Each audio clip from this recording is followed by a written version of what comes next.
ili kifufuke tena.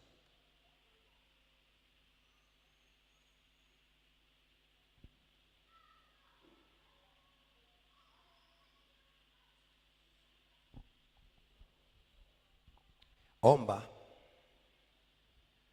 kwa kuamsha kilichokufa, kwa nguvu ya Pasaka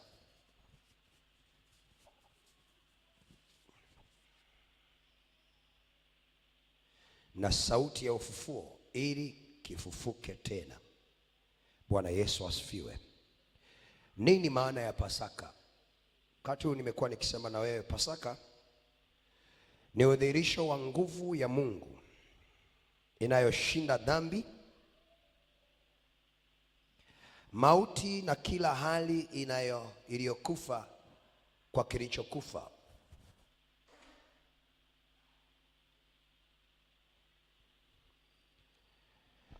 Pasaka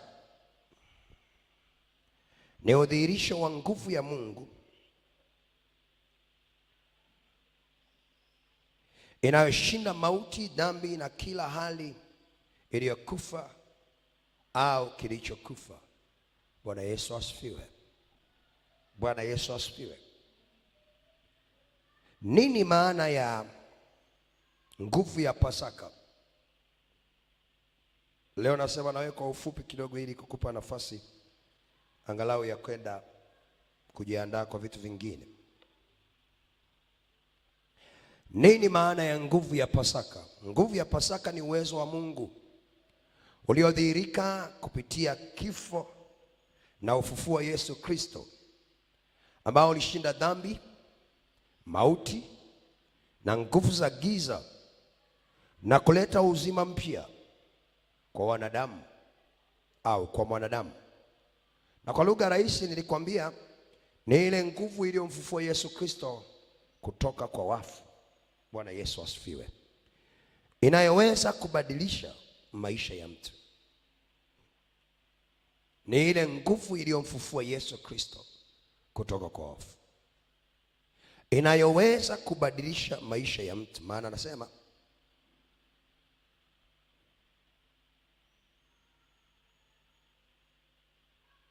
ikiwa roho yule aliyemfufua Yesu Kristo anakaa ndani yenu, ataihuisha na miili yenu iliyo katika hali ya kufa.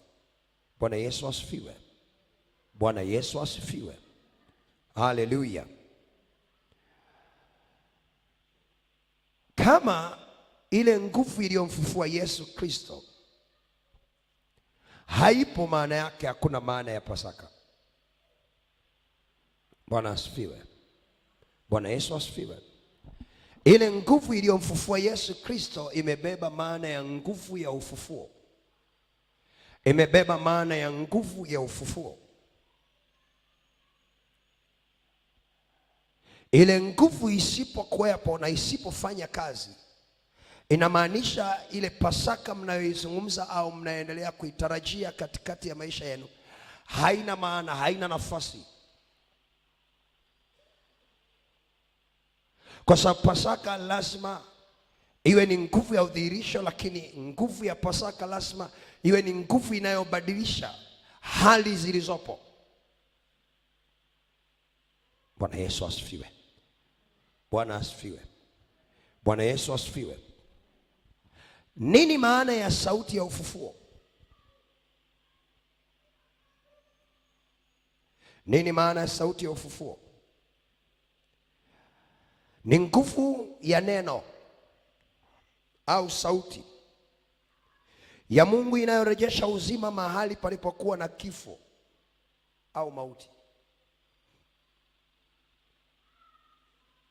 au hali iliyokufa kiroho.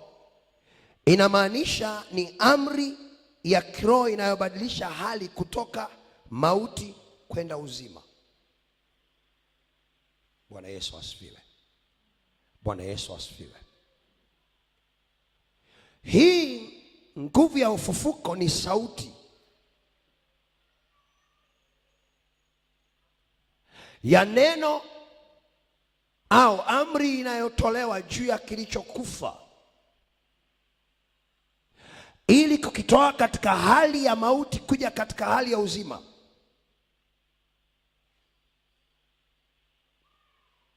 Ndio maana sasa neno linalotuongoza kwenye kitabu kile cha Yohana mlango wa 5 mstari wa 25 na wa 28 tunaweza kusoma pamoja. Yohana 5:25 na 28.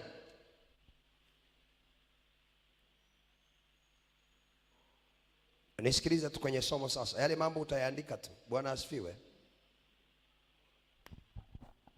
Yohana 5:25 alafu na 28. Kama tumepata tusome pamoja. 1, 2, 3.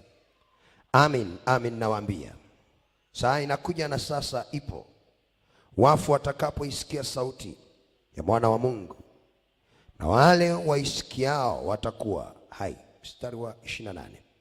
Msistaajabie maneno hayo, kwa maana saa yaja ambayo watu wote waliomo makaburini watasikia sauti yake. Bwana Yesu asifiwe. Bwana Yesu asifiwe. Turudi kusoma tena mstari wa 5 wa 25. Amin, amin nawaambia, saa inakuja na sasa ipo, wafu watakapoisikia sauti ya mwana wa Mungu, na wale waisikiao watakuwa hai. Bwana Yesu asifiwe. Bwana Yesu asifiwe. Nilianza kusema na wewe tangu tulipoanza somo hili, kila kilichokufa ili kifufuke kinatakiwa kukutana na sauti ya ufufuo.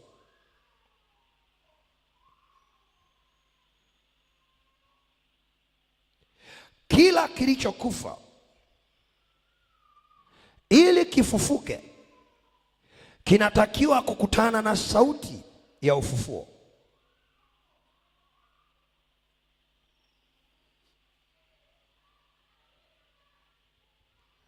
Biblia inasema saa ipo na saa inakuja ambayo wafu wataisikia sauti, na wale wafu watakaoisikia sauti hao watafufuka. Afu nasema msistaajabie maneno haya, maana saa inakuja ambayo walioko makaburini watasikia. Bwana Yesu asifiwe. Bwana Yesu asifiwe. Sasa kumbuka, tunajifunza kwa muktadha wa ufufuo katika Pasaka, na somo hili Mungu ametupa kujifunza katika Pasaka hii ili kupita katika maeneo ambayo tuna vitu ambavyo vimekufa ambavyo vinahitajika kufufuka katika Pasaka hii. Haviwezi kufufuka katika Pasaka hii kwa sababu tu sisi tumepita kwenye msimu wa Pasaka, lakini vinafufuka katika Pasaka hii baada ya sisi kujua kilichokufa kinaweza kufufuka kwa namna ipi. Bwana Yesu asifiwe. Bwana Yesu asifiwe. Bwana Yesu asifiwe. Bwana Yesu asifiwe. Kilichokufa kinaweza kufufuka kwa namna ipi? Twende kwenye Ezekiel 37, turudi pale kwenye Ezekiel 37 na mstari wa kwanza hadi wa 4 hadi wa 5. Tusome Ezekiel 37 mstari wa kwanza hadi wa 5.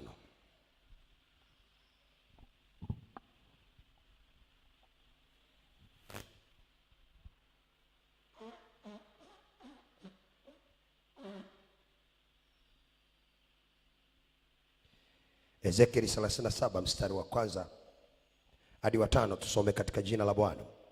Mkono wa Bwana ulikuwa juu yangu, naye akanichukua nje katika roho ya Bwana, akaniweka chini katikati ya bonde, nalo limejaa mifupa. Akanipitisha karibu nayo pande zote, na tazama, palikuwa na mifupa mingi katika ule uwanda, nayo tazama, ilikuwa mikavu sana. Akaniambia, mwanadamu, je, mifupa hii yaweza kuishi? Nami nikajibu, Bwana Mungu, wajua wewe. Akaniambia tena, toa unabii juu ya mifupa hii, uiambie, enyi mifupa mikavu, lisikieni neno la Bwana. Bwana Mungu aliambia mifupa hii maneno haya, tazama, nitatia pumzi ndani yenu, nanyi mtaishi. Mstari wa 10. Basi nikatabiri kama alivyoniamuru, pumzi iwaingie. Ikawaingia, wakaishi, wakasimama kwa miguu yao, jeshi kubwa mno. Bwana Yesu asifiwe. Bwana Yesu asifiwe. Tangu siku ambazo Mungu alimpa nafasi Ezekiel katika utumishi huu, Biblia inatuambia taifa la Israeli lilifika mahali likaonekana limekufa na limekuwa kama mifupa mikavu pembeni ya bonde mahali.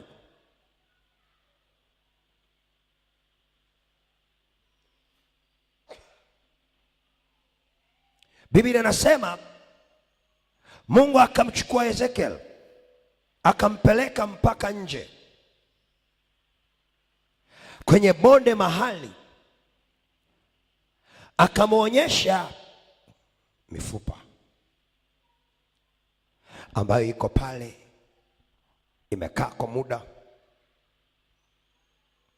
Akaanza kumuuliza maswali. Je, hebu niambie Ezekiel, je, mifupa hii inaweza kuishi? Ezekiel akamwambia, Bwana, wajua wewe. Mungu akamwambia Ezekiel, hii sio issue ya mimi kujua, kwa sababu nimekuleta mpaka hapa, kuna kitu nataka ukifahamu. Hii mifupa kama ilikuwa ni juu yangu, wala nisingekuchukua uione. Bwana asifiwe. Nisingekuleta mpaka hapa. Nimekuchukua uione hii mifupa kwa sababu nataka ufahamu ishu ya uhai wa hii mifupa iko juu yako, unahusika. Sasa sikia, mimi sihusiki katika hali ya kuiamsha, ninahusika katika hali ya kuconnect nguvu pamoja na wewe, lakini atakaye kuwa sababu ya hii mifupa kuishi ni wewe. Bwana Yesu asifiwe. Akamwambia, toa unabii, iambie hiyo mifupa isikie neno langu nililokusemesha. Bwana Yesu asifiwe. Bwana Yesu asifiwe. Ndipo Ezekiel, Biblia inatuambia mstari wa 4, akaniambia tena, toa unabii juu ya mifupa hii, uiambie, enyi mifupa mikavu, lisikieni neno la Bwana. Bwana Mungu aiambia mifupa hii maneno haya, tazama, nitatia pumzi ndani yenu, nanyi mtaishi. Bwana Yesu asifiwe. Bwana Yesu asifiwe. Mstari wa 10, Biblia inasema, nami nikatabiri. Maana yake nikaanza kusema, nikaanza kutoa sauti ya ufufuo. Alipotabiri, Biblia inasema mifupa ile ikasimama, ikainuka, alafu ikawa jeshi kubwa. Kwa nini ile mifupa siku zote ilikaa pale na haikufufuka? Kwa sababu ilikuwa haijakutana na sauti ya ufufuo. Bwana Yesu asifiwe. Bwana Yesu asifiwe. Nilikwambia mifupa ile ilikaa pale kwa sababu aliyekuwa anatakiwa kutoa sauti ya ufufuo alikuwa hajafika, au kulikuwa hakuna mtu mwenye uelewa wa kutoa sauti ya ufufuo juu ya ile hali inayoendelea.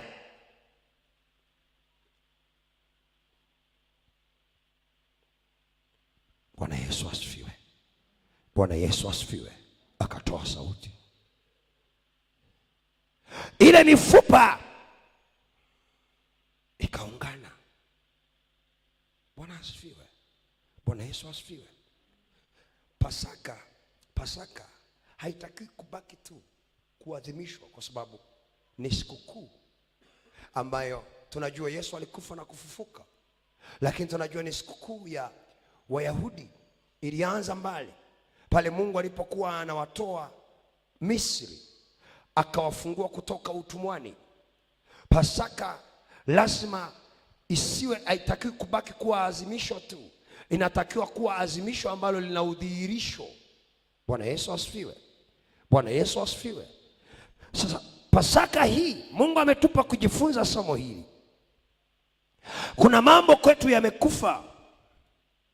Kuna vitu vimekufa kwenye maisha yetu, vimekufa kwenye familia, vimekufa kwenye biashara, vimekufa kwenye hali zetu za kimwili, na vimefika mahali ni kama viko kaburini kwa muda mrefu, au kwenye bonde fulani kwa muda mrefu, au vimekaa mahali havisogei.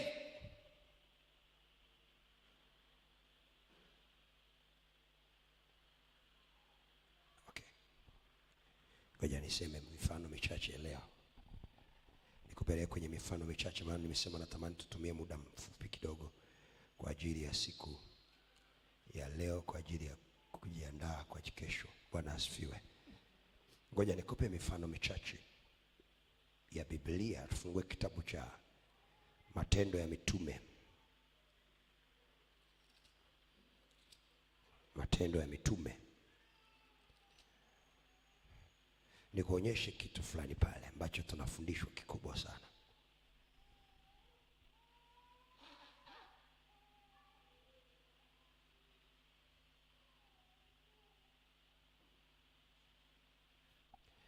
Matendo ya Mitume 9. Kuna habari pale nataka uzione kuanzia mstari wa 36.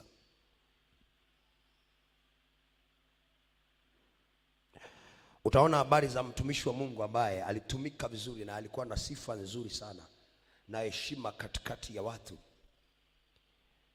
Lakini nataka uone kitu fulani pale. Mstari wa 36 mpaka mstari wa 42. Aliyekuwa anaitwa Tabita, tafsiri yake Dorcas. Naomba tusome kuanzia mstari wa 36 hadi wa 42. Naomba tusome katika jina la Bwana. 1, 2, 3 tusome.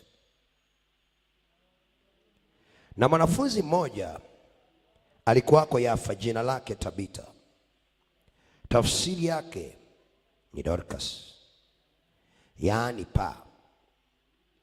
Mwanamke huyu alikuwa amejaa matendo mema na sadaka alizozitoa. Ikawa siku ile akaugua, akafa. Hata walipokwisha kumwosha, wakamweka orofani. Wanasubiri kwenda kufanyaje? Maiti akishaoshwa tayari anaandaliwa kwenda kuzikwa. Mstari unaofuata. Na kwa kuwa mji wa Linda ulikuwa karibu na Yafa. Angalia, katikati yao wakati huyu maiti amekufa, hawakuwa na mtu ambaye ana sauti ya ufufuo, na walikuwa hawaelewi nini kifanyike. Sasa wameshamwandaa kwenda kumzika, lakini akatokea mtu mmoja, sasa ngoja hem tusubiri tumtafute pia rafiki yetu, maana tunasikia yuko mji wa karibu hapo, aje aage. Mwangalie mwenzako, mwambie aje aage, tusiende kuzika haraka. Hem tusome mstari wa 38, 37. Ikawa siku zile akaugua, akafa. Hata walipokwisha kumwosha, wakamweka orofani.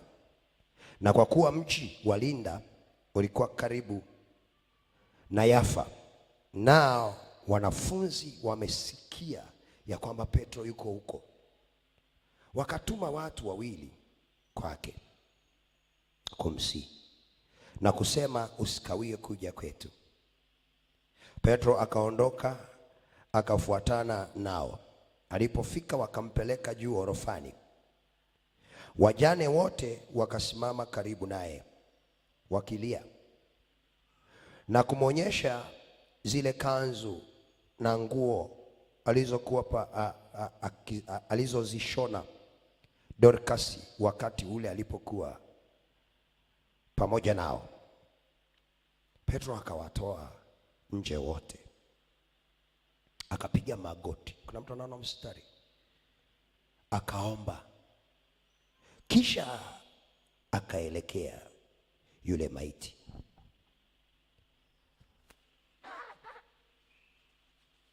Naye akafumbua macho yake alipomwona Petro. Naomba nirudie kusoma pale. Petro akawatoa nje wote, akapiga magoti, akaomba, kisha akaelekea yule maiti, akanena, Tabita, ondoka. Naye akafumbua macho yake, na alipomwona Petro akijiinua, akaketi. Akaamka, akampa mkono, akamuinua, hata akiisha kuwaita wale watakatifu na wajane, akamweka mbele yao hali yu hai. Ikajulikana katika mji mzima wa Yafa, watu wengi wakamwamini Bwana. Bwana Yesu asifiwe. Nataka nieleze kitu kidogo hapo kwenye mistari. Ni mfano ambao unaweza kukutafakarisha kama ni mtu wa kusoma maandiko na kuyaangalia kwa undani sana, kutafuta Mungu akufunulie kilichofichwa mle.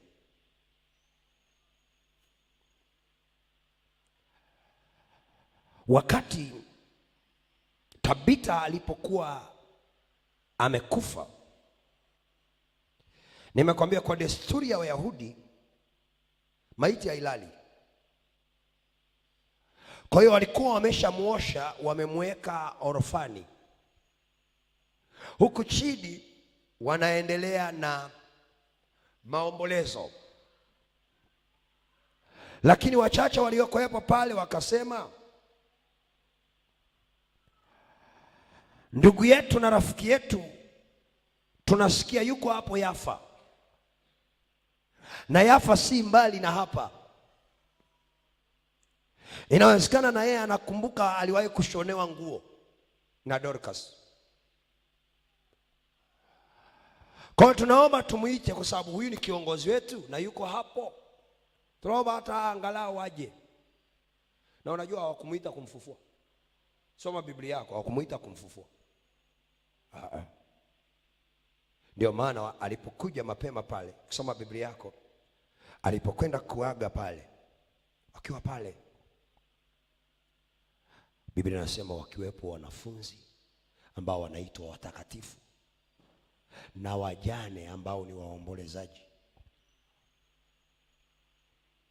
Wakamwangalia Petro, alafu wakamwangalia maiti, alafu wakamwambia Petro, ndio amekufa yule rafiki yetu aliyekuwa anatushonea, sijui nani atatushonea tena. Hamjawahi kwenda kwenye msiba? Kwa kukutana na watu wasema, jamani amekufa, ndio alikuwa anatupikia vitumbua vitamu, sijui nani atatupikia tena vitumbua kama hivi jamani. Ndio amekufa, alikuwa anapika chapati nzuri sana jamani, sijui tutapata wapi tena chapati. Akawa anajaribu kuelezea tu.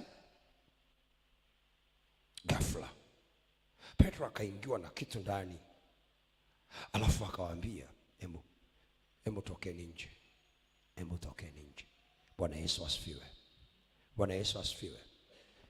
Kabla sijaendelea na habari ya Petro, nataka uelewe hiki kitu. Wakati Tabita anakufa na wanamuombolezea, aliwahi kugusa maisha yao kwenye maeneo fulani fulani, aliwahi kuwasaidia. Wana historia ya alama ambazo Tabita amefanya kwao, misaada ambayo amewapa na kuwagusa. Lakini kaangalie Biblia inasema nini pale. Walikuwa wanaitwa wanafunzi, maana yake ni watu ambao ni wafuasi wa Yesu, walikuwa wanamwamini Yesu. Lakini Biblia inatuambia kwenye mstari wa 41 na 42, walikuwa ni watakatifu, maana yake ni watu ambao mbingu zilikuwa wazi kwa ajili yao. Maana yake ni watu ambao walikuwa na safari ya kwenda mbinguni. Kwa hiyo ni watakatifu ambao Mungu anapendezwa nao. Bwana asifiwe. Bwana Yesu asifiwe. Lakini angalia kilichokufa au aliyekufa pamoja na umuhimu wake katikati ya maisha yao. hawakujua nini kilitakiwa kufanyika.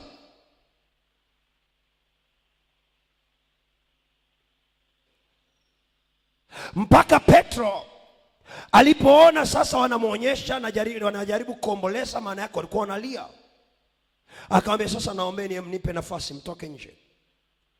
Biblia inasema Petro, hii ndio pointi nataka uione hapa, nataka tuichukue tuende nayo. Petro alipowatoa nje akapiga magoti, alafu akaomba. Bwana Yesu asifiwe. Bwana Yesu asifiwe. Kumbuka kwenye kongamano hili ninachokufundisha, kilichokufa kinahitaji kusikia sauti ya ufufuko kupitia maombi ya kwako. Bwana Yesu asifiwe. Bwana Yesu asifiwe. Petro alipoelekea ile maiti, wote wale watakatifu walishaomboleza, walishalia, walishaaga, wamemaliza, na wa mwisho aliyekuja kuaga ni Petro. Petro anaona huyu sio mtu wa kumwaga akazikwe.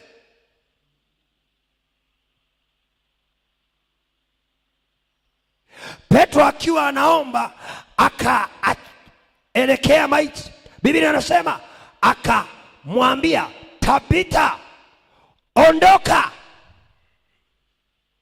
Maana yake alielekeza sauti ya ufufuo kwenye sikio la aliyekufa kwa kutaja jina la aliyekufa. Unajua nimekuambia andika mambo 8 yana majina hayo mambo. Bwana asifiwe. Na yana masikio hayo mambo.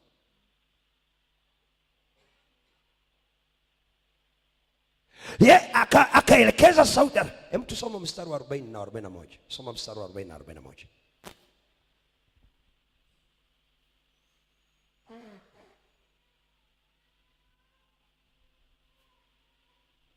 Kuna kitu nataka tukione pale. Soma mstari wa 40 na 41.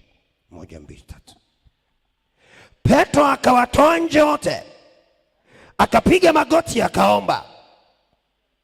Moja, sikiliza. Kwenye ishu ya kufufua kilichokufa, sikiliza, hatuendaki kigrupu. Janela, vilivyokufa kwako vinamhitaji mtu mmoja kwa ajili ya kutoa sauti ya ufufuo ili kufufua.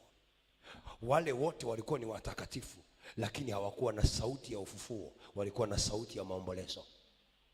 Kuna mtu ananielewa? Bwana Yesu asifiwe.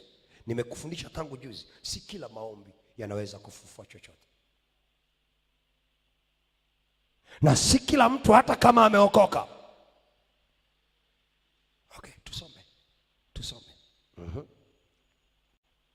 Ndio maana mara nyingi na kuonya, si kila mtu wa kumwambia mambo yako. Soma. Petro akawatoa nje wote, akapiga magoti akaomba, kisha akaelekea yule maiti akanena, maana yake akatoa sauti, Tabita, ondoka. Naye akafumbua macho yake, na alipomwona Petro akajiinua akaketi, akampa mkono akamuinua. Hata akiisha kuwaita wale watakatifu na wajane, akamweka mbele yao hali yu hai. Bwana Yesu asifiwe. Bwana Yesu asifiwe. Kilichokufa wakati kimezingirwa na watu wengi wanaomboleza, aliyekuwa ana sauti ya kufufua kile kitu alikuwa ni Petro. Sasa sikia, wakati Petro anatakiwa kushughulika na kile kitu, ilibidi awatoe watu wengine nje.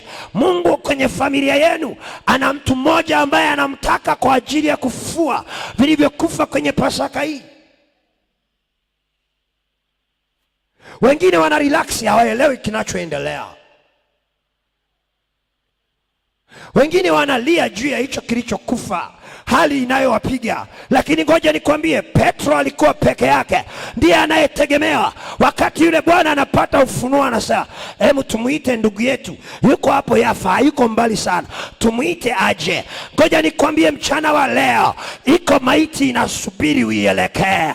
Uiite kwa sauti yako, uiite kwa jina lake, uiambie ondoka mahali ulipokaa. Ni kama mfupa umekaa kwenye bonde. Kuna mtoto wako yuko mahali hana kazi na ana elimu nzuri, unatakiwa kuelekea hivyo vyeti vyake, kuelekea hiyo fakati yake na kumwambia sikia fulani, hiyo mauti iliyokaa kwa ndugu zako hawakufanya kazi za maana, ninatangaza fulani na vyeti vyako na elimu yako, inuka. Unatakiwa kujua kuna kufufua vitu, lakini kufufua vitu ni process, si kila moja anaweza kufufua.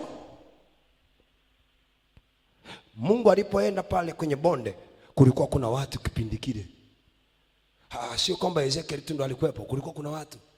Lakini aliangalia saa hii, kwa hawa watu mtu anayeweza kusaidia kufufua hichi kitu ni Ezekiel. Mwangalie mwenzako, mwambie umeshamwelekea maiti wako. Mwangalie usoni tena, mwambie umeelekea maiti wako.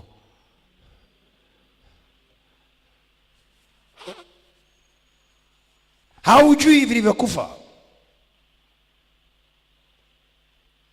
Nimekuwa nikikwambia biashara inaweza kufa japo ipo. Israeli walikufa lakini walikuwa hapo. Kazi inaweza kufa lakini ipo.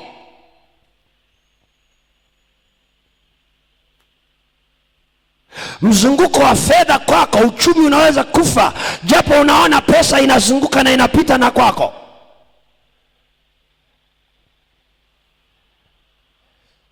Sasa lazima ujue ni nani amepewa nafasi. Je, ni wewe unasubiriwa huko Yafa au unasubiriwa huko? Familia yako kwa nini iko hapa? Inawezekana maiti wenu yuko orofani.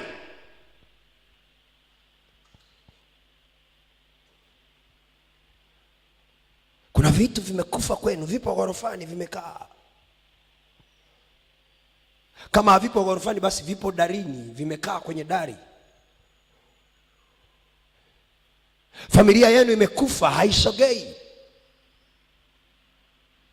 Unajua nini maana ya kufa? Labda nitaizungumza kesho kidogo.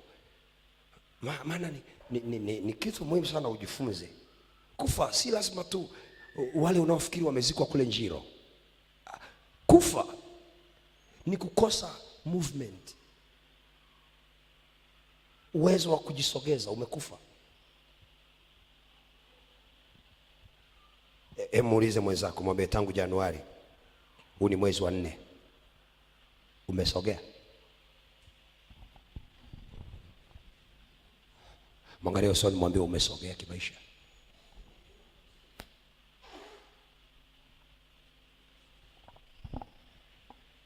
Umesoma alichokisema pale Paulo na ni Petro wakati Tabita yuko pale, namwambia Tabita ondoka. Maana yake alikuwa amekosa mwendo, hawezi kuondoka. Kuna lugha ya ufunuo mkubwa sana imefichwa pale.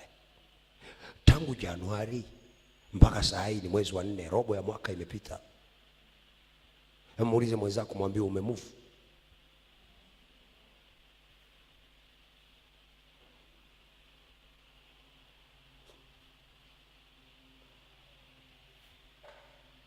Kama hujamove, maana yake kuna hali ya umauti. Mtoto wako kuna mahali amemove, kuna changes unaona.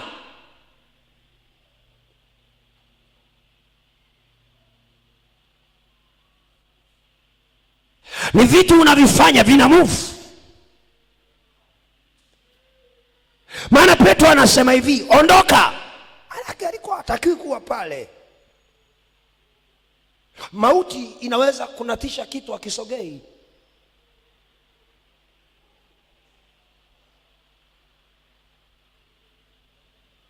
Kuna vitu vimenata havisogei. Sasa anasema Tabita ondoka.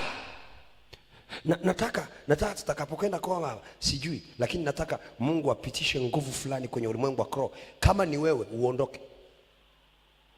My friend, kama uko pale, umekaa pale, uko ghorofani na maisha yako hayatembei, umekufa.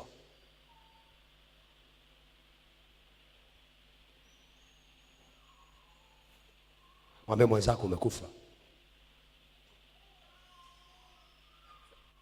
Jamani, ngoja nivue miwani. Sikia, aliyekufa alikuwa ni mtakatifu. Sikiliza, hata vitu vya watu waliokufa watakatifu huwa vinakufa japo wameokoka. Unanisikia? Hata waliookoka kuna vitu kwenye maisha yao vinakufa. Haviogopi. Mauti haiogopi kwamba wewe umeokoka. Tena Tabita alikuwa anafanya wema. Tabita mpaka watu wanajaribu kumwambia Petro, njoo utusaidie. Ona. Hebu omboleza na sisi, maumivu ya huu msiba ni mkubwa. Unajua kama ni msiba katikati ya misiba, huu msiba ulikuwa unaitwa msiba mkubwa.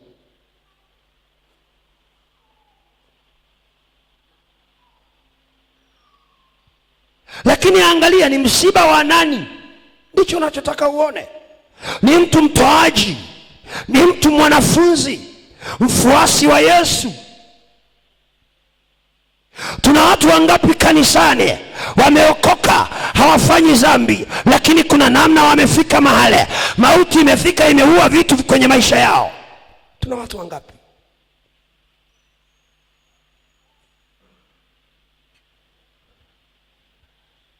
Tuna watu wangapi wanaishi kwenye maisha magumu kwa sababu shetani ameamua kuua vitu fulani kwao na vimekufa, na hawa watu wanaishi wanaendelea kusema namsubiri Bwana.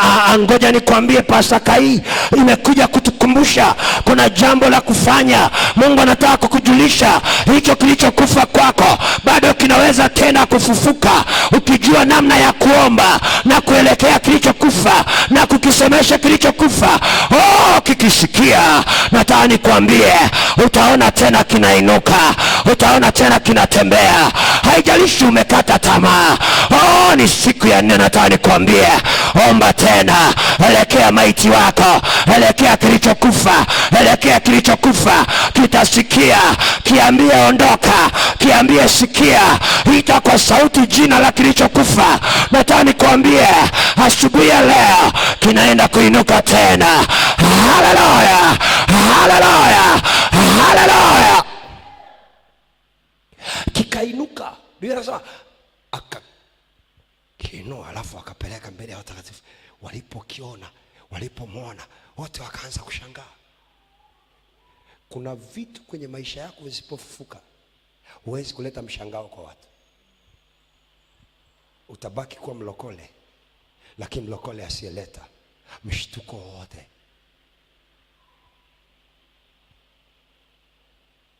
Muulize mwenzako, mwambie kuna kitu kimekufa kwako. Najua leo nilisema nataka tuombe.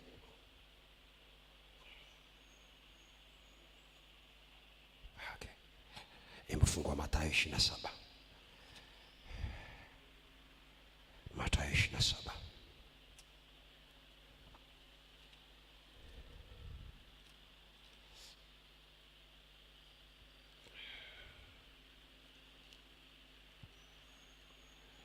Mathayo 27 mstari wa 51 na 52. Mathayo 27 mstari wa 51 na 52. Mathayo 27 mstari wa 51 na 52. Tumepata? Tusome, twende mbele kidogo, tutaona bali. Bwana Yesu asifiwe. Kama umepata tusome Mathayo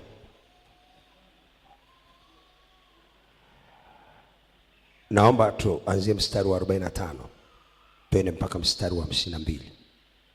1, 2, 3. Basi saa 6, tangu saa 6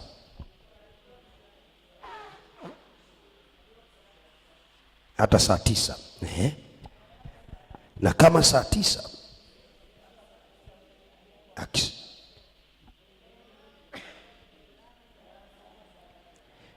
yaani Mungu wangu, Mungu wangu, mbona umeniacha? Na baadhi yao waliohudhuria waliposikia walisema, huyu anamuita Elia.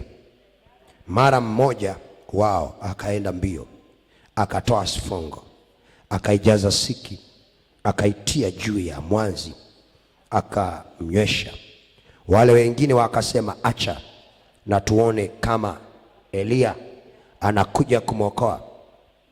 Naye Yesu akisha kupaza sauti tena kwa nguvu, akaitoa roho yake. Okay. Nilikwambia juzi, Yesu alipaza sauti ili kuitoa roho kwa ajili ya nini? Kuna namna alikuwa anaachilia kitu cha kiroho kitakachofufua sauti, na sauti iwe na nguvu kwenye ufufuo. Okay, twende mstari wa 51. Na tazama, pazia la hekalu likapasuka vipande viwili toka juu hata chini. Nchi ikatetemeka, miamba ikapasuka, makaburi yakafunuliwa, ikainuka miili mingi ya watakatifu waliolala. Bwana Yesu asifiwe. Sikia, alipopaza sauti, wakati pazia la hekalu linapasuka, tunaishiaga hapo. Moja ya kitu kilitokea, sauti ilipoenda, miili ya watu walio makaburini ikafufuka. Bwana Yesu asifiwe. Kuna namna unatakiwa kujua sauti ya ufufuo inapoelekea kwenye ulimwengu wa roho, juu ya vilivyokufa. Vyovyote vilivyokufa vinaposikia sauti, moja kwa moja automatically vikisikia huwa vinaamka. Miili ya watakatifu iliamka baada ya sauti ile kwenda. Kuna sauti inahitajika kwenda kwenye familia yenu, iende ikutane na vilivyokufa. Vile vilivyokufa vinamhitaji mtu mmoja atakayetoa sauti. Sasa angalia sauti ambayo Yesu alitoa. Biblia inasema ile sauti ilitoka na roho. Ile sauti ilipotoka na roho, maana yake kuna nguvu ya ulimwengu wa roho ambayo iliambatana na nguvu ya Pasaka nyuma ya sauti. Kwa hiyo sauti ikaleta matokeo. Iko nguvu inayoweza kuinuka na sauti yako. Nguvu ya Pasaka inapoenda na sauti yako ya ufufuo, inaweza kufufua vitu ulivyovikatia tamaa. Ni nini umekatia tamaa? Hebu muulize mwenzako, mwambie, ni nini umekatia tamaa? Nataka nikwambie hivi, nisikilize, kwenye Pasaka hii vitu vyote vinatakiwa kuamka. Vyote vinatakiwa kuamka. Anasemaje waraka wa Petro? Anasemaje waraka wa Petro? Waraka wa kwanza wa Petro 3. Waraka wa kwanza wa Petro 3.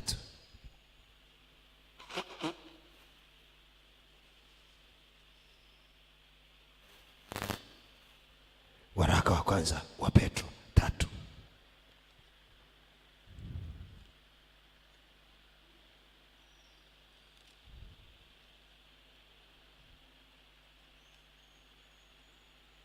Umepata? Waraka wa kwanza wa Petro mlango wa 3.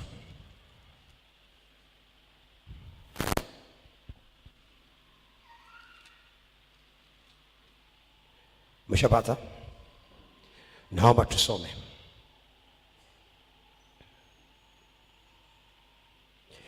Mstari wa 18 na wa 19. Mstari wa 18 na wa 19.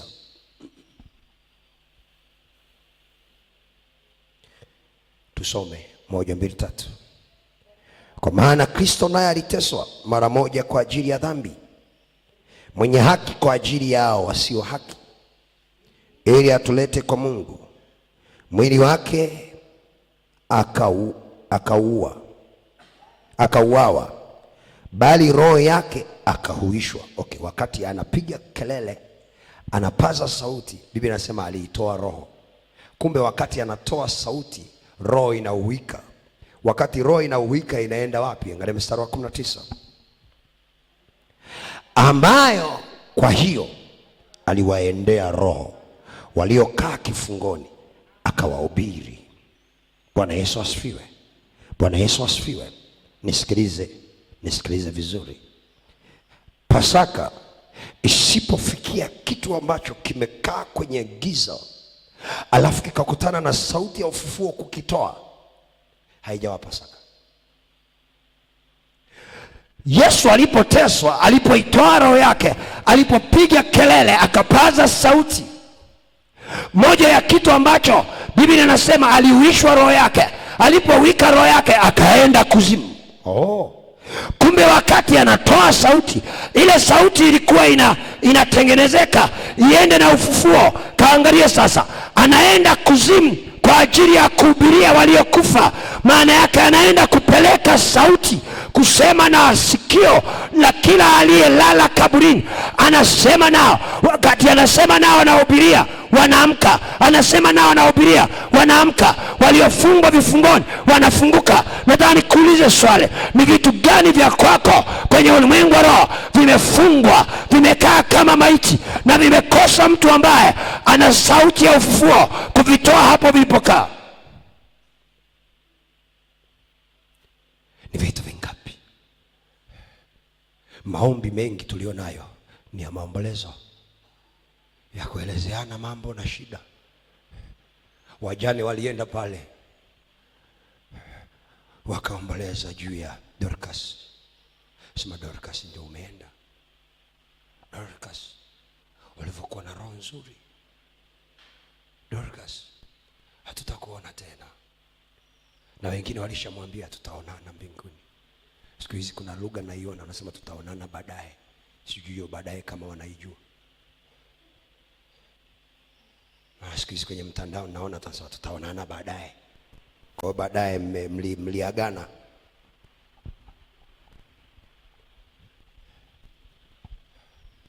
Ndio maana hutakiwi kukopi tu ukikutana na lugha za watu. Taonana baadaye. Nani kakwambia baadaye? Mnajuana, wewe unajua alikokwenda.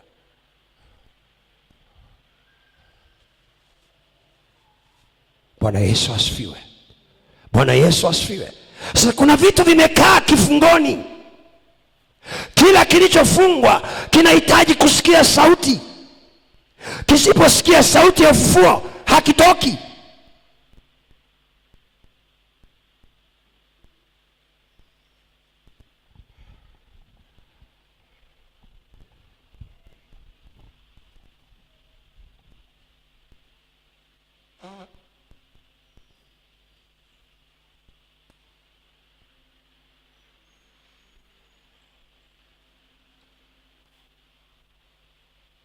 Ngoja nikupe mfano. Yuko binti moja, siku moja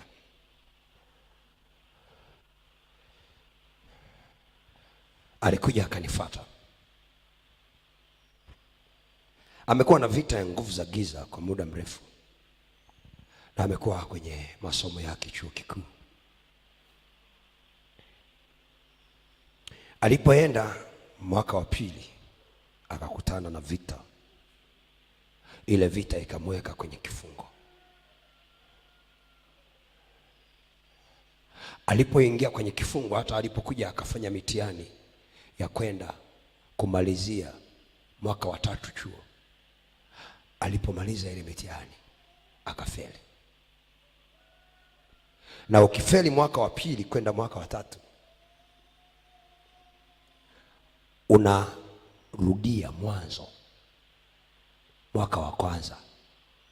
Maana yake ada yako ya mwaka wa kwanza na mwaka wa pili yote inafutika, unaenda kwanza upya. Nataka niseme na wewe kinachofundisha hapa. Akaja akaniambia nina hofu kubwa sana. Aliporudi tu akaniambia nina hofu kubwa sana. Nina hofu juu ya mitihani tuliyofanya, na ninaona kabisa sitoboi. Kaambia okay. Nikajua hii hofu ni mauti tayari, na mazingira haya ya mauti tayari yameshamblock, haiwezi kwenda tena. Tukaanza kuomba, lakini wakati naomba nazungumza naye vitu ninavyoomba naye kidogo, nazungumza naye alafu naomba naye. Najua mauti imeshapata nafasi. Kwa huyu tusipoangalia anaweza akaja mtaani kama hakutakuwa na namna. Mungu ninakusikiliza zaidi, tunafanya nini na huyu binti?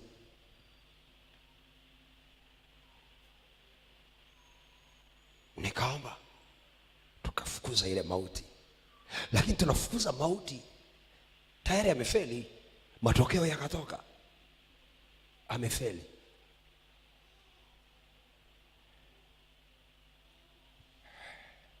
Ananiambia, sasa baba, nisemeje, nifanyeje? Ni kweli matokeo yametoka kama ulivyosema, nitakuwa nimefeli. Nimefeli kweli, nifanyeje?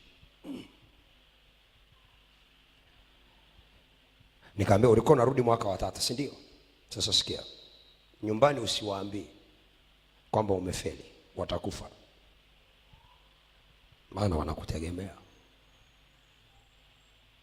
Mimi na wewe tukazane na Mungu kabla baba yako na mama yako hajajua. Watakuja kujua mbele, lakini Mungu anaenda kufungua mlango mbele mkubwa tofauti na huu.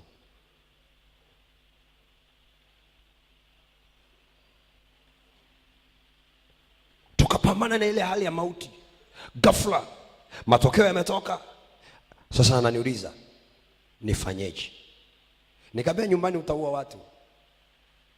Na yeye anajua kabisa nikisema nimefeli, naenda kuanza mwaka wa kwanza, ni tatizo.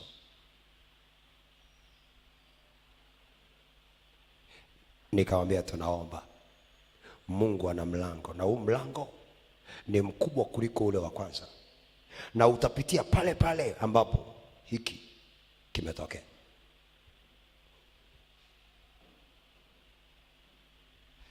Tunaomba. Siku 3 baadaye akaniambia, kwa hiyo ni apply, nianze mwaka wa kwanza. Nikamwambia apply. Apply mwaka wa kwanza, alafu ile ada ulikuwa upewe ya mwaka wa 3 tutaitumia mwaka wa kwanza. Alafu wakati mimi na wewe tunaomba, Mungu akiwa anafanya, ikiwa hujafaulu, hujapata hiki ambacho ananisemesha, miaka 2 mbele nitakusomesha mimi. Kwa utabidi usome tena miaka 3, lakini hiyo 2 nitakusomesha mimi, kama hiki ambacho Mungu anasema hakitatokea.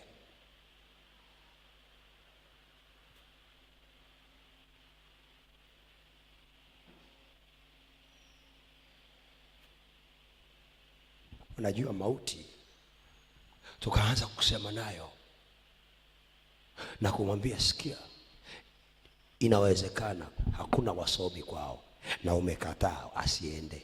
Sasa sikia, mauti, huyu lazima asome na mapepo yako yote. Mungu akafungua mlango. Tumekaa kidogo, yuko shuleni kidogo, Mungu akafungua mlango wa miaka mingine, na ni free of charge. Bwana asifiwe. Bwana asifiwe. Sasa siwezi kusema mambo mengine, lakini Mungu akafanya, na imekuwa hivyo, na itakuwa hivyo, na haibadiliki. Lakini nini kilitokea? Cheki mauti. Mauti imeibuka kutoka kule. Hakuna mtu kwenye familia anayetakiwa kwenda chuo kikuu hapa kwa hawa watu, na kumaliza atoke na lile gamba la chuo kikuu kwamba ana kitu cha chuo kikuu, ana uwezo akaitwa msomi wa degree. Haitakiwi.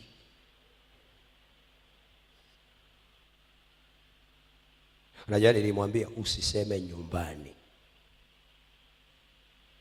taua mama yako na baba yako. Na mpaka leo nina uhakika hajaendaga nyumbani kusema.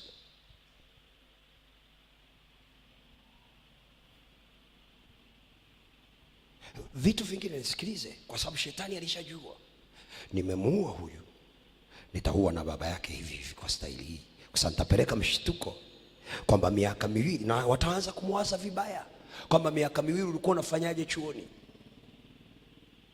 Si unaelewa? Watamwambia ulikuwa unaishi na mwanaume, una nyumba nyingine huko unafanya. Shetani ameamua tu kutengeneza mazingira, na inawezekana huyu hata kwenye huo mfumo wa hicho unachoweza kufikiri hayupo.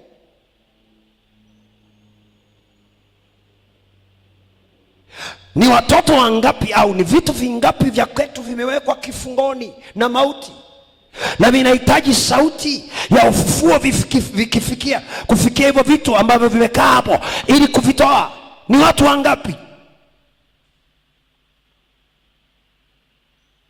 Tuna matabita wangapi ambao ni watoaji wa sadaka lakini wamekufa? Uchumi wao umekufa, biashara zao zimekufa, ndoa zao zimekufa. Tuna matabita wangapi? Pasaka hii tunataka tumwelekee huyo maiti, tumwambie ondoka hapo ulipokaa. Haijalishi amekukatisha tamaa maiti wako, haijalishi tayari ni kama Lazaro alikuwa na siku ya 4 ananuka. Ndugu zake wanamwambia Yesu, sikia, huyu jamaa hawezi tena maana ananuka. Yesu akamwambia pamoja na kunuka haijalishi, Lazaro njoo nje. Biblia inasema Lazaro akatoka. Haleluya, haleluya. Pasaka hii yuko Tabita mmoja anaenda kutoka kwenye eneo ambalo yupo. Yuko Tabita mmoja, kiko Tabita kimoja kinatoka kwenye hilo gereza, kwenye hilo kabore, kwenye hilo orofa, kwenye hilo eneo ambalo kimewekwa hicho keto. Ni akili ya mtoto wako ya masomo. Iambie, sikia, Tabita alitoka. Inawezekana akili za mtoto wangu zimewekwa kwenye orofa mahali au zimefichwa mahali. Zielekee akili za mtoto wako, ziambie ondoka uliko, rejea unakotakiwa. Haleluya, haleluya, haleluya, haleluya. Kuna kitu mahali, na mimi nataka tuombe. Tunapoomba juu ya Pasaka hii, elekea hicho kitu mahali. Biashara yako inawezekana imewekwa, iko mahali kwenye orofa tayari imeshaoshwa. Unanielewa?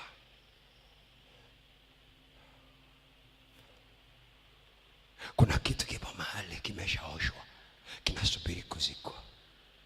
Lakini leo natamani ugeuke uwe Petro. Mungu amekufuata, sijui ulikuwa Yafa, sijui ulikuwa Matejo, sijui ulikuwa wapi, sijui ulikuwa yule sobriety wapi. Na natamani ujue Mungu amekuleta kwa ajili ya jambo fulani. Anataka uelekee maiti yako.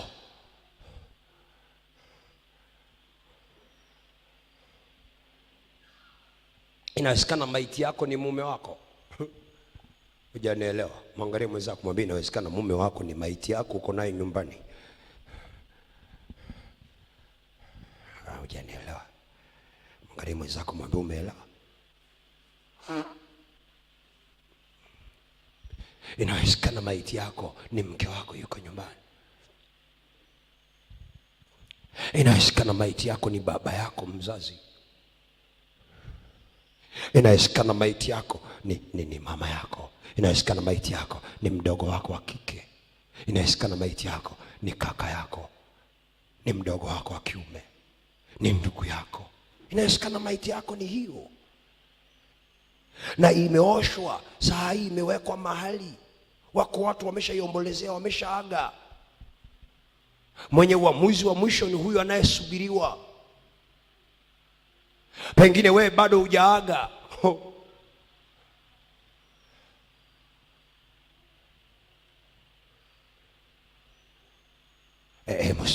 Simama. Acha tuombe.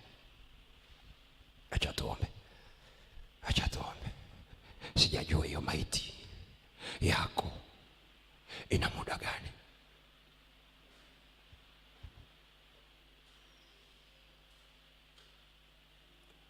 Sijajua maiti yako ina muda gani. Inua mikono yako, funga macho yako. Jesus.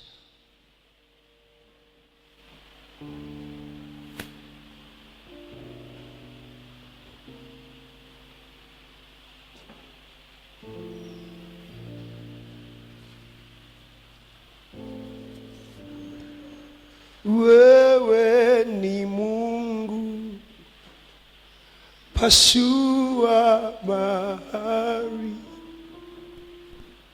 haufananishwi na kitu kingine, haufananishwi na kitu kingine. Wewe ni Mungu pasua bahari,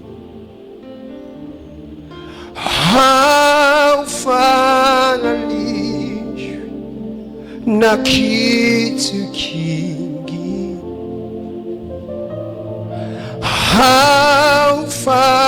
haufananishwi na kitu kingi.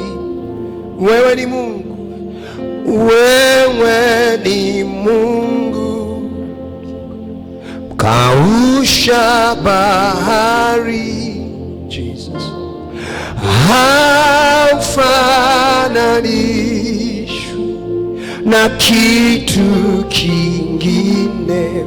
Oh, haufananishwi na kitu kingine. Wewe ni Mungu, wewe ni Mungu, kausha bahari,